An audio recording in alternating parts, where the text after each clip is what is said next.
Good evening, I'm Andrew Chang. Adrian is off. Tonight, allegations of harassment, bullying, and verbal abuse against Canada's Governor General. There was a lot of crying. I saw colleagues cry. Sources accuse Julie Payette of berating staffers, leaving them in tears. We'll take you inside Rideau Hall, a CBC News exclusive. Mr. Speaker, it's just disgusting. The Prime Minister back in the House and back under fire. The Public Service determined that the We organization was the only one. A top bureaucrat gives his side of the story. Canada's COVID cases on the rise again. We could backslide and return to a situation as we had several months ago. As provinces push ahead with reopening. And Edmonton CFL football team changes its name. Inuit are not mascots. We're not monikers. We are a people. After years of backlash, the reckoning in pro sports. This is The National. We begin with a CBC News exclusive. Multiple claims of employee harassment in the office of Governor General Julie Payette. Our investigation uncovered an exodus of employees from the office, which civil servants once saw as a prized destination. The Governor General's is Canada's oldest public office and remains the symbolic representative of the British Crown in Canada, someone even prime ministers must answer to at times. Now, Ashley Burke spoke to several people with direct knowledge of the workplace conditions, but we've concealed the identities of people speaking out and revoiced their actual words because they fear for their careers. I can assure you we're all in this together. This was the day everything changed for the staff of Rideau Hall. A new boss, a new way of doing things, and a new set of problems. This has gone from being one of the most collegial and enjoyable work environments for many of the staff to being a house of horrors. CBC News spoke to a dozen sources with direct knowledge of the work conditions at Rideau Hall. Many are still in the public service. Some are former employees of the office. They outlined a common set of behaviors. Governor General Julie Payette belittling and berating employees, humiliating them in public. There was a lot of crying. I saw colleagues cry. It got so toxic, this employee quit. She compared meetings with Payette to interrogations. Others witnessed Payette throwing people's paperwork and calling it shit. It's almost hard to pinpoint because it wasn't always insults and vulgar, but there was always that level of criticism. And I would say in almost every meeting, someone was berated. There was, I'll go as far to say, a victim at every meeting. This is not the impression most people have of the former astronaut. Famous for space travel, sources claim it was travel abroad that brought out the worst in Payette. On the return flight, she'd hold long debriefs. Employees were told, sometimes for hours, the many ways they had failed her. And it's not just Payette. Sources accuse her longtime friend and official secretary, Assunta De Lorenzo, of bullying staff too. This public servant says De Lorenzo screamed at him. They will bully you until you either agree or leave. Personal stories backed up by a government survey. For 2 years in a row, Rideau Hall ranked among the worst in the public service for harassment. In a statement, the Governor General's office said, "We deeply regret this reporting, which is in stark contrast to the reality. Since the beginning of the mandate, no formal complaint regarding harassment has been made." All of this raises questions about why there isn't more accountability at Rideau Hall. Other than the Queen, the Prime Minister is the only one that can raise concerns with Payette. But other than publicly stating that everyone deserves the right to work free of harassment, Justin Trudeau's office isn't saying much more. Ashley Burke, CBC News, Ottawa. Now, the Prime Minister faced something of a hostile atmosphere in his return to the House today. Opposition members hammered him over the We Charity controversy. Evan Dyer looks at those fiery exchanges and where the investigation goes next. After taking Monday off, the Prime Minister went into question period with a target on his back. So gross and disgusting that this Prime Minister keeps using the pandemic as an excuse for his corruption when they're pushing $300 billion worth of deficit out the door. They will stop and take the time to reward their friends. That is the essence of this Liberal Party under this Liberal Prime Minister. I don't even have a question, Mr. Speaker. It's just disgusting. The Public Service took a look at the ways they could deliver that program and determined that the We organization was the only one that could deliver that program as ambitious as it was for this summer. Today, Canada's top public servant appeared to back that version of events. and also told the committee investigating the summer jobs program was so large, up to nearly $1 billion. I could not imagine how the Prime Minister and the Minister of Finance could not have been involved as part of this process. But Ian Shugart also said he wasn't suggesting they should be the ones to make the final decision on giving we the contract. I make no judgment whatsoever about the Prime Minister's comment on his non-recusal. Last week, the Prime Minister admitted he should not have taken part in the decision to give taxpayer money to an organisation that gave more than $300,000 in speaking fees to his mother and brother. Shugart also told MPs the public service had not looked into WE's financial structure or property holdings, which have drawn scrutiny since the contract was announced. To the best of my knowledge, officials did not engage in detailed scrutiny of the financial affairs of the organization. The Prime Minister hasn't yet agreed to appear before the committee, but on Wednesday, the Finance Minister will and is expected to face more tough questions. And next week, MPs get a chance to question the heads of the WE charity, Craig and Mark Kielburger. Evan Dyer, CBC News, Ottawa. Well, turning now to the COVID-19 situation across the country tonight, there are several spikes in cases that have health officials worried. We need to be mindful that, that success is fragile, that it only takes a few sparks. We could backslide and unfortunately return to a situation as we had several months ago. Ontario reported 203 cases today. That's the highest number in weeks, though some of those are believed to be previously undeclared cases. Quebec reported 180 cases. That's 30 more than yesterday. And in Alberta, 141 new cases today, up 44 from yesterday. Now, that trend in Alberta is raising serious concern, especially in a hotspot like Calgary. Carolyn Dunn shows us what it's led to. Just to arrange an appointment for a COVID-19 test, the lineup is at least a couple of hours long. You do what it takes to wait it out. Franz and Darlene Haynen have a VIP to visit next week. Grandson number 7 just showed up. Yeah, I don't know if we'll even be able to hold him, but it's nice. As cases in Alberta spike, so does demand for testing. 14,000 requests yesterday alone, the highest number ever. Concerned enough, I want to make sure that I'm good just because I'm going to see some relatives at a province next week. So based on that, they're more susceptible than I am. Last week I went out, I went downtown, so figured it was probably best to come here. Today, to try to stem the concerning uptick in cases, Calgary City Council passed a new bylaw making masks mandatory in all indoor public spaces and public vehicles. And I would like to not have to lock down again. And if masks help us to not lock down again, I think that's pretty compelling. Despite the surge in cases, Alberta is forging ahead with reopening schools full-time in the fall. The province believes a return to school is what's best for students and parents. The bottom line is that young people, especially children, are at low risk of infection and very low risk of severe health outcomes from COVID-19.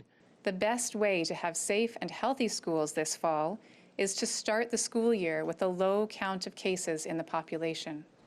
Giving Alberta about 6 weeks to crush a curve that is headed in exactly the wrong direction. Carolyn Dunn, CBC News, Calgary. Now, next door in BC, echoes of those same fears. The province has been on an upward trend with a spike in cases over the weekend. Greg Rasmussen looks at the impact in a province that has been held up as a leading example in containing COVID-19. The concern is someone, somewhere, spreading COVID-19 without realizing it. We do have a possibility of having explosive growth in our outbreak here in BC if we're not careful. One trouble spot, the Okanagan tourism playground. The majority of these cases in Kelowna over the last couple weeks have been in 20 to 30-year-olds. Contact tracing shows more of those testing positive have been widening their social circles, visiting more people in more places. For those hosting summer gatherings, a warning. We have to keep track of who's there, and somebody's got to be responsible for that, because if something happens, that allows us to do what we absolutely have to do, which is trace the contacts and break the chains of transmission. Oh, yeah. Well, the tourism industry says it's taking precautions. But we cannot control the behavior of every single person. For experts modeling the pandemic, it adds up to trouble. The chances of somebody who's in that infectious phase being on vacation or traveling for work or whatever is going to increase, and you're going to start to see the epidemic spread across the province. In the parks and beaches, many are well aware of what's at stake. The selfishness of the people choosing to go out and prioritize their summer plans over a global pandemic is actually staggering, and it tells you a lot about the priorities of the people around you. With the U.S. experience perhaps the best cautionary tale for people here. Greg Rasmussen, CBC News, Vancouver. Ottawa reported 43 new COVID-19 infections today, the most it's seen since May. Most of the cases are occurring in sort of informal settings, people's homes, a cottage, where people are gathering in large numbers. More than 20 of those infected are said to be under the age of 30, but officials say the cases aren't related to the recent Stage 3 reopening. A 22-year-old is in jail on PEI for allegedly not self-isolating after testing positive for COVID. He was arrested on Friday at the resort where he was supposed to be in quarantine, staff indicating he wasn't following public health measures. The man faces charges of committing a common nuisance and uttering threats. Well, some positive pandemic economic news. Retail sales shot up more than 18% in May, driven by cars and parts. But while it may look like a rebound, Peter Armstrong looks into whether that growth will hold. Jenna Lamb has a carefully curated shop in Toronto's West End, just bursting with kids' gear. DIY kits and crafts were really popular. Just the kind of products you need to get the kids through a lockdown. She ramped up online sales, but still worried she may not make it. Fear very quickly subsided because the customers came through and offered so much positive feedback and showed a lot of love. As the restrictions lifted, customers returned and Lamb's store is thriving again. We're still down, but the increase month to month makes it very promising. We're still a little bit short. When we talk about retail sales, we're largely talking about groceries. Food sales are off the charts since COVID hit. In May, some pent-up demand led to a surge in sectors like auto sales. But those numbers also show how support programs like the CERB have kept many Canadians above water for now. As we look forward, some of the programs, the income support programs, they'll end. We'll start to have to pay some of those bigger bills that we were able to defer. And yet not everyone will be working. Still, some businesses remain closed. Some are simply going under, and no one has a clue what a second wave will look like. Already, we can see how consumer behaviors have changed in such a short period of time. E-commerce surged by an unprecedented 112% since this time last year, and that doesn't even include American online giants like Amazon. Physical activities. Retailers like Lamb know that online surge may not last, but she sees the trend, and she's already getting DMs from customers near and far. They ask, for instance, do you have the Ollie-Ella Dinkum doll in Sprout? And if you don't, can you get it and when? I'd rather support you. Lamb says customers are deliberately choosing to support smaller, independent shops like hers. For now, she's just happy to have them coming back. Convincing them to stay will be the fight for another day. Peter Armstrong, CBC News, Toronto. Well, south of the border, a marked change in tone from the U.S. president on the coronavirus. Donald Trump now appearing to acknowledge the severity of the situation there. The country is heading towards a total of 4 million cases soon.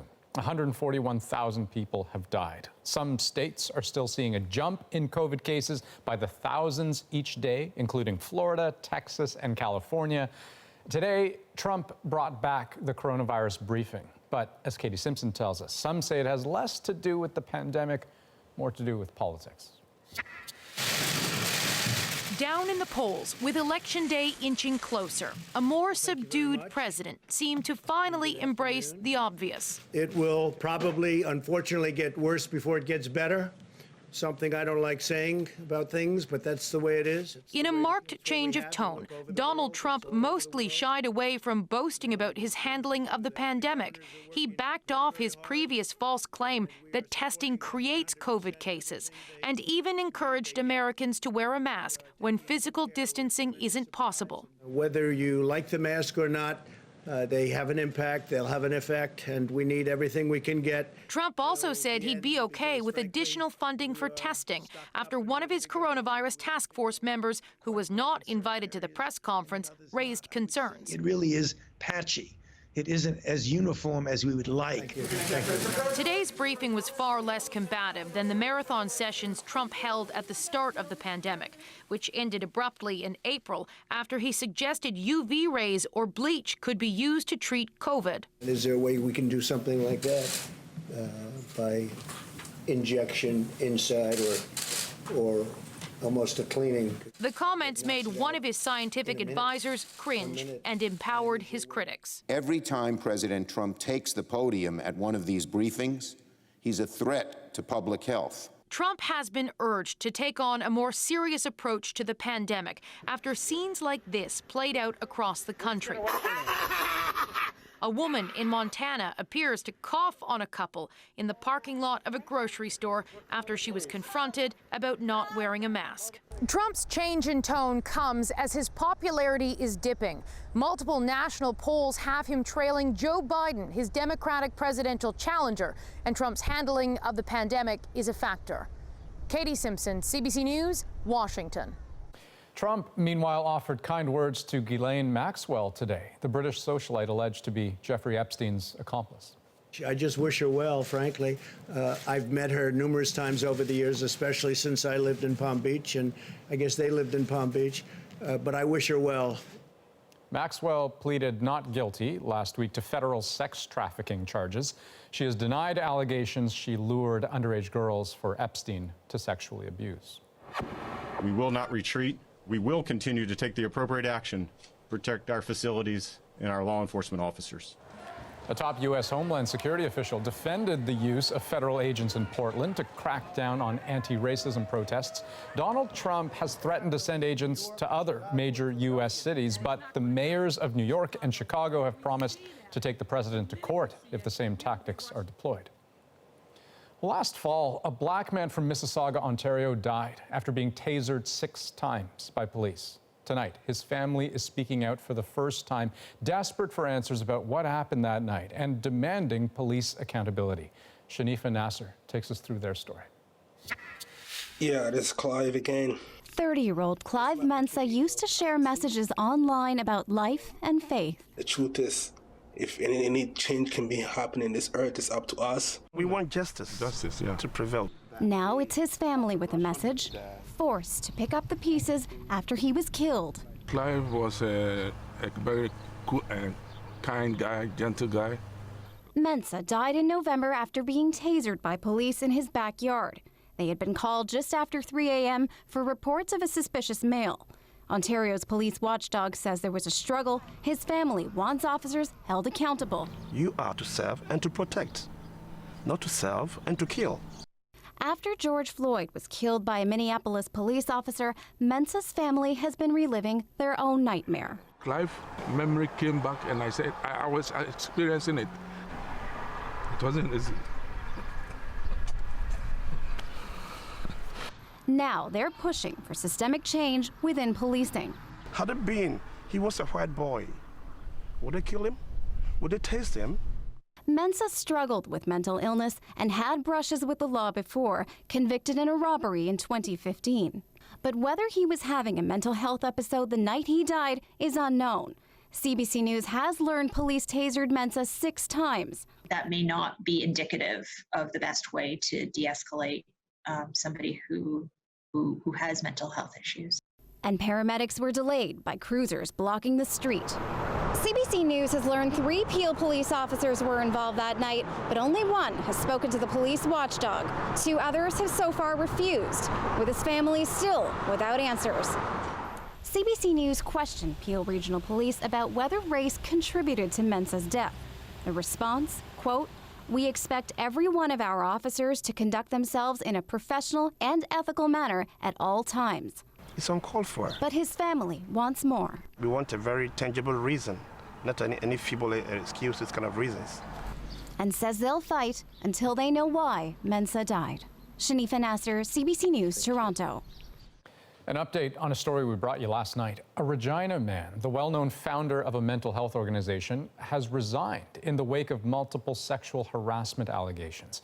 A CBC News investigation found 13 women who alleged they were sexually harassed by Jim Demeray when he worked as the general manager of 2 Earls restaurants. He called the allegations baseless and untrue. Well, a new report says Moscow meddled in the 2014 Scottish independence referendum. But up next, did it stop there? Who is protecting the British public from interference in our democratic process? Also, Edmonton CFL team dumps its derogatory name. Well, we might relate to Inuit values. That doesn't mean we can continue to use this name. Plus, before COVID, this MLB offseason was consumed by a World Series-sized cheating scandal. Baseball has no integrity. Baseball has never had integrity. The dark cloud hanging over the diamond as they return to play. We're back in 2. For more than 12 hours today, a dramatic standoff was underway in Ukraine, and it took a message from the president to end it. An armed man seized control of this bus, holding 13 people hostage. During hours of negotiations, he shot at police, threw explosives out a window, and let 3 people go. But it wasn't until Ukraine's president took the extraordinary step of speaking to the man by phone and agreeing to post this message online promoting the animal rights documentary Earthlings that the armed man surrendered to police. All of the hostages were freed, unharmed. Well, the British government is taking heat for how it's handled the threat of Russian interference, from Brexit to the Scottish referendum. As Renee Filipponi tells us, a new report says Moscow's meddling is the new normal. It's a report looking into what influence Russia had here, but it's the British government that ended up in the hot seat. The government had badly underestimated the response required to the Russian threat. The report focuses on the threats from cyber attacks, disinformation, and the power of Russian oligarchs living here. It says the UK is a major target for interference. The report points to credible information Moscow meddled in the 2014 Scottish independence referendum. Then questions why it says the UK government actively avoided looking for interference during the Brexit referendum. And because they didn't look into it, it's unclear what, if any, role the Kremlin may have played. So the question is who is protecting the British public from interference in our democratic process? Well, in a nutshell, we found no one is. Did Russia interfere? Downing Street has faced criticism for holding back this report for 10 months. The Foreign Secretary met with his U.S. counterpart today and denied the government underestimated the Russian threat. We've got a long period recognising the enduring and significant threat posed by Russia to the UK, including in relation to cyber. Russia is a top national security priority. Buying up influence, buying politicians, working through business, universities. This expert says Russia's goal is to disrupt its adversaries any way it can. To set both sides against the middle, to encourage extremism, to fan the flames of discord and conflict in society, which they've done exceptionally successfully in the United States. The UK government says there won't be an inquiry into the Brexit referendum. For its part, the Kremlin is dismissing the report as Russophobia, saying it doesn't interfere in foreign elections. Renee Filipponi, CBC News, London. Well, still ahead, Edmonton CFL team drops its name.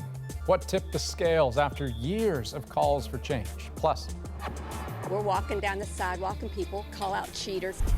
Baseball reckons with a cheating scandal as the season gets started. Next.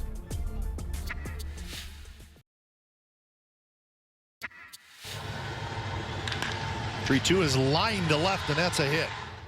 Well, for baseball fans, surely this is a beautiful sight. After being shut down for months because of the pandemic, Major League Baseball exhibition games are now on, and Thursday, another big day, the regular season begins. But of course, it won't look regular. There will be no fans in the stands, or no real ones, I should say anyway. And crowd noise will be piped in via the sound system. Now, of course, even before COVID, Major League Baseball was dealing with another crisis, a major cheating scandal. And that cloud still hangs over the game. Jamie Strachan delves into how, in a season like no other, that could play out on the field and among fans. March in Florida. Spring training. Baseball's annual rebirth. In West Palm Beach, young Houston Astros fans clamor for their hero's attention. I hear you. Okay, let's go. The COVID storm was just days away at this point, but there was already a dark cloud over the Houston Astros. Indeed, all of baseball. They had cheated their way to the World Championship in 2017 and had just been caught. Give that World Series back! In a sport with a rich history of cheating, where getting an edge is a badge of honor, what the Astros had done was different. The Houston Astros are world champions! Their success wasn't all the result of hard work and skill. They had cheated. An investigation by Major League Baseball revealed a scheme high-tech on one hand, but also astoundingly low-tech. Over the course of hundreds of games, including the playoffs, the team used a camera in center field to decipher what pitch the catcher was signaling. The information was then relayed to the dugout, where a trash can was banged to indicate what type of pitch was coming. You can hear it in this sequence of pitches from a game with the Toronto Blue Jays. I mean, if you knew what pitch was coming, you could take just about any minor league hitter and not only be a major leaguer, major league all-star, if they knew every single pitch that was coming. So that's how big of an advantage it is. Like everyone else in the baseball world, former big league pitcher Michael Schwimmer has followed this story with great interest. When we visited him in Washington months after the story broke, the one-time Blue Jay explained how the Astros had betrayed the game. If you're cheating with technology, there's nothing you can do. You know, if I'm tipping my pitches because of my glove, I can fix it. But the relay from the dugout to the hitter based off of a technology feed that you have no control over, that is what ruins the integrity of the game to me.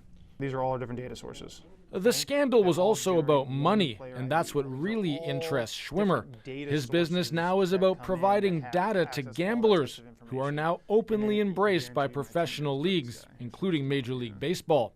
Schwimmer says a lot of money likely changed hands improperly. So if you look at all the Astros games that they won that you think they would have won because of cheating, you look internationally in terms of the market, in terms of how much money is betting on baseball games, you're looking at tens of millions of dollars.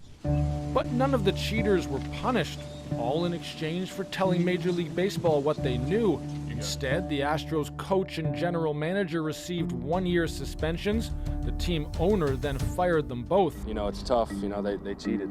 And, you know, just I don't agree with the punishments. You know, the player's not, you know, getting anything. Baseball players rarely say anything of consequence and almost never criticize a fellow player. This was different.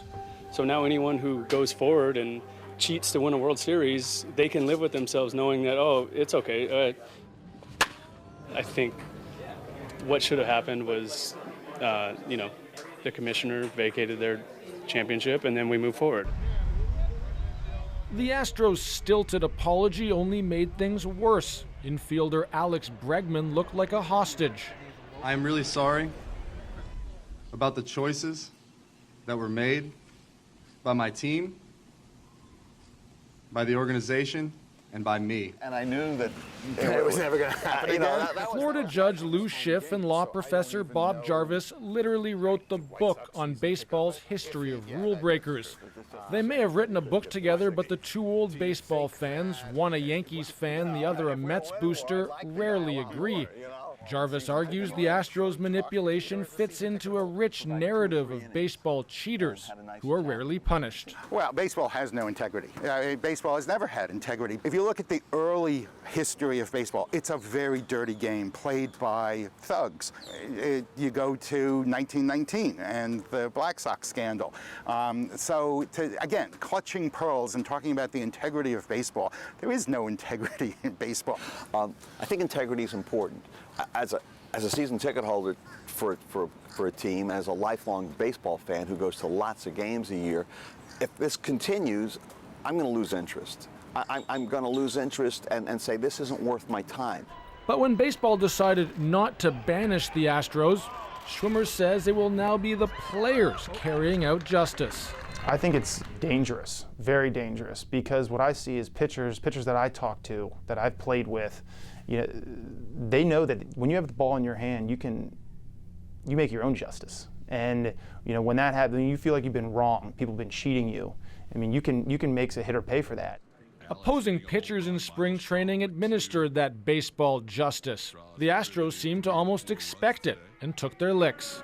Oh, breaking ball. The timing was absolutely unfortunate for him as he takes the hit by pitch on the Before the season was cut, Vegas bookies set the over-under for the number of times they would be hit by a pitch at 84, a number rarely reached during a season. 95 off the shoulder. If you start making rules that if you throw somebody inside the first time you hit an Astros player, you're thrown out, now you're creating rules to help the cheaters. And if you don't do anything about it, now it's player safety. What the Astros did was about more than wins and losses. Fortunes were changed, livelihoods affected, and dreams eclipsed. Some pitchers, victims of the Astros cheating, never pitched again at the major league level. One of those pitchers, former Blue Jay Mike Bolsinger, filed a multi-million-dollar lawsuit against the Astros. Amidst all of the hatred surrounding the Astros, their fans rallied around them in Florida. Is it going to be a hard team to cheer for you? Absolutely not. It's going to be easy. I've been an Astro fan for 50 years, so I don't plan on quitting today. We're walking down the sidewalk and people call out cheater to us. But it's like defending your children. That's the way I look at it. This is part of my family, and I'm defending my family. For the rest of baseball, seeing the Astros back in action was salt in an open wound. So when you get a group of ball players that are now cheating the system, you react by saying, well, then why should I be a fan of this game? Am I really seeing what I'm supposed to be seeing? I don't want to see a magic show. I want to see a baseball game. I want to come out and I want to see them compete at their own level and use their best efforts and not to be told, well, here's your next pitch. That's not a ball game. As usual, Bob Jarvis thinks his friend is overreacting. Yeah, I disagree. I mean, when was baseball really popular? When Sammy Sosa and Mark McGwire back in 1998 were hitting a home run every day, and I mean, it looked like a video game. That's what fans want to see. Nobody was punished in the steroid era. The only punishment was handed out by baseball writers by not voting in certain people into the Hall of Fame. As Major League Baseball returns amid the ongoing pandemic, it will be different. The Astros won't have to deal with angry fans. Games will be played in empty stadiums. Hit him! He'll steal your signs! There will be less media scrutiny, reporters now not permitted in the clubhouse. Or will fans just be happy to have baseball back and forget that the 2017 Houston Astros Field of Dreams was really a field of cheats? For The National, I'm Jamie Strachan in West Palm Beach, Florida. Now, there is another way MLB history is being made this year. An absolute baseball whiz when you talk to Gabe. Back in January, Alyssa Nakken became the first female coach in Major League Baseball after being hired by the San Francisco Giants. On Monday, she added to that, taking over at first base to become the first woman to coach on the field. Next on The National, Edmonton CFL team ditches its name. Inuit are not mascots. We're not monikers. We are a people. The tipping point and the reaction. Next.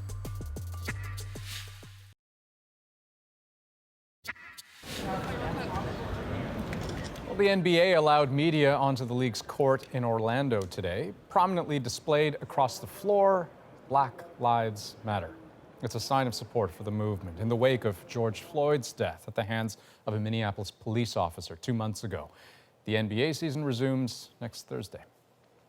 Now, along with combating anti-Black racism, pro sports organizations are also facing intense pressure to stop using Indigenous names and symbols. And now, 1 week after the NFL's Washington franchise announced it is retiring its name and logo, a Canadian football institution is also changing course. Rafi Boudjikanian is in Edmonton tonight. It's a name Edmonton's team has worn for 7 decades. But today, senior management of the storied CFL franchise announced the beginning of a new chapter for the team, starting with a new name. To those of us who spent our formative years bundling up to sit in the stands and cheer on our team in below zero temperatures, the name Eskimos meant tough, resilient, never give up. But for many, especially Canada's Inuit, the name was offensive and hurtful. Inuit leader Nathan Obed has long fought for change. He says today's announcement was overdue. Inuit are not mascots. We're not monikers. We are a people. The franchise resisted calls for change for years. But today, the team admits times are changing. Our most recent opinion research shows plainly that views are shifting quickly. Those shifting views have included major sponsors. Bel Air Direct had told the team the name needs to go, and Boston Pizza even ended its partnership. At least one of the team's players agrees. There are terms that my people were called at one point, and I know if it was a team named that, it would be offensive to me. For now, the franchise will be known as the Edmonton football team, but it will keep the Double E logo as it launches its search for a new identity. Obed applauds Edmonton's new mission. I've talked to a number of people who I was teammates with or I coached in hockey, and it's great to see that my peers and those people who are fellow athletes were some of the first people that came to me and said they were so relieved and happy that the name was changing. A new journey for a veteran club looking toward the future. Rafi Boudjikanian, CBC News, Edmonton. Well, when we come back, an inside look at a unique and emotional fundraiser for Toronto's SickKids Hospital. Plus, the family bringing some Lord of the Rings magic to a Saskatoon neighborhood. Stay with us.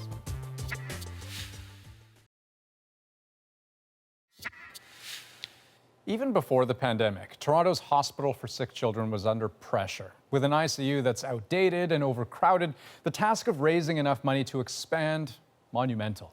Last November, David Common showed us an unusual fundraiser that for participants was both heart-rending and eye-opening. Emergency in room 14. Emergency in room 14. You have a pulse? No.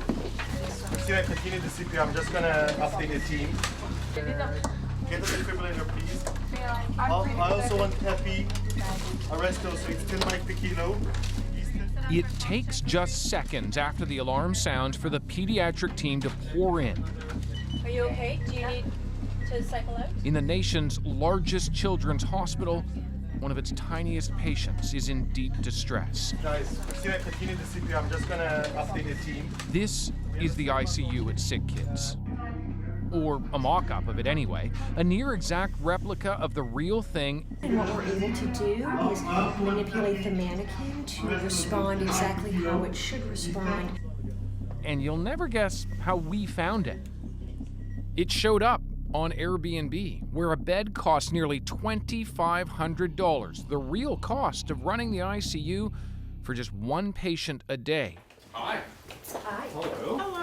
Those who fundraised, like this group from IBM, help the hospital financially and in return get a close-up experience. It's a tough experience. You're going to hear sounds, you're going to see things, you're going to start thinking about things that perhaps you've never thought about. Dr. Lennox Wang runs the real ICU just a few hallways away. He set up roles for each of us participating. That includes me. So these cards of a kid You essentially could be Jordan 5 from Brampton, Ontario, not even an hour from here. And the story for Jordan is Jordan had a fever, shortness of breath, ended up here at SickKids when it got worse, and now it's been diagnosed as left side pneumonia. So why go through such an elaborate exercise?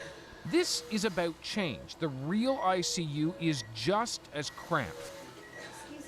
4 patients to a room, their parents squished in, more than one guest at a time, mom and dad for instance, nearly impossible. Then you add in the medical teams and inevitably the need to deliver bad news in a space that's far from private. Even in a mock-up, this is hard for any parent. Well, they put the headphones on, and I can understand why, because being so close, there's obviously privacy concerns. Mr. and Mrs. Patel, as you know, Jordan's seizures have been progressively getting worse. After looking over his most recent imaging numerous times, they have revealed an advanced brain tumor. If you want to tell any relatives to come see Jordan and say goodbye, then you should soon. I am so very sorry. Oh. It's tight, it's hard. I mean, we are shimmying beside, there's no space bubble, there's no personal space. You know, between all of these announcements and everything else, obviously it would be very hard to keep your mind straight, get sleep, and yet, you know, it's something else watching the staff trying to do gymnastics around one another, working in a really tight, small space to try to pull this off, basically to try to keep a kid alive. While the child patients in the ICU are often sedated, they and their parents can still be exposed to trauma. One is about to happen here. Emergency in room 14. Emergency in room 14. Harvey just started slowing down. Do you have a pulse? No. Please give it and give it a 5-second push after. Okay. Continue chest compressions.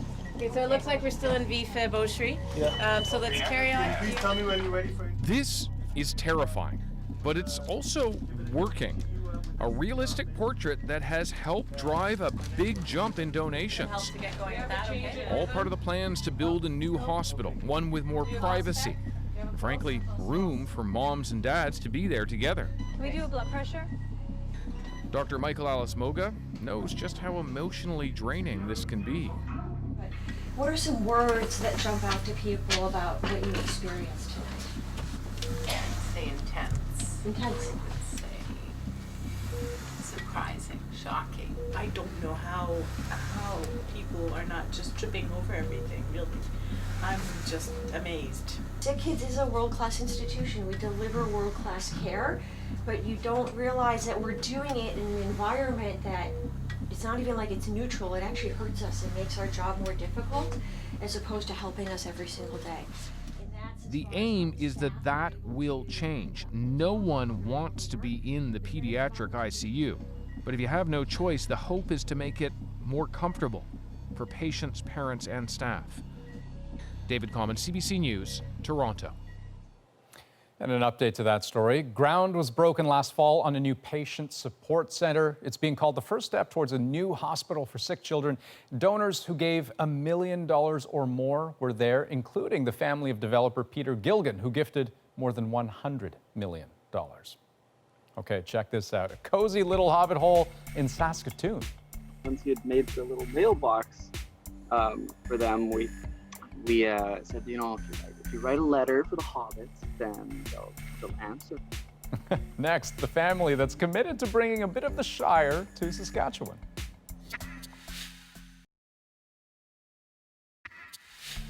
Well, this may look like it's part of the Shire, but this Hobbit hole is actually in Saskatoon. It was meant as a creative front yard landscape, but it's bringing a neighborhood a lot of joy, and so that is our moment. Started as a landscaping project, you know, what we were going to do with the front yard to create something more interesting than just grass. And, you know, Mom was saying, oh, it's kind of like a Hobbit hole. So next thing you know, it's in a Hobbit hole. Early on in the COVID, we had actually watched the Hobbit movies. We looked at the different images of the actual construction done in New Zealand, and we wanted it to have its own unique characteristics. We've had quite a number of children leaving letters for the Hobbits since the Hobbits have moved in, that they have their own little mailbox. And we said, you know, if you write a letter for the Hobbits, then they'll answer in a couple of days. It's amazing how much Hobbit genealogy we've had to go and research just because of the letters that have arrived. I'm appreciating how there are so many other fans out there. The excitement that the kids have had in the neighborhood has really been just a delight. Well, it is a delight to see that as a grown-up, even. And I love the fact that, I mean, they mentioned that they had to do some research into this. It's not even like they're huge Lord of the Rings super fans. They just had this idea and they saw how it caught on and they just decided to keep on doing it. And the possibilities are endless, right? They say they have big plans for Halloween, for Christmas. Imagine all the, I don't know, mini snowmen, pumpkins. It's going to be great. That's The National for this Tuesday, July 21st. Have a good night.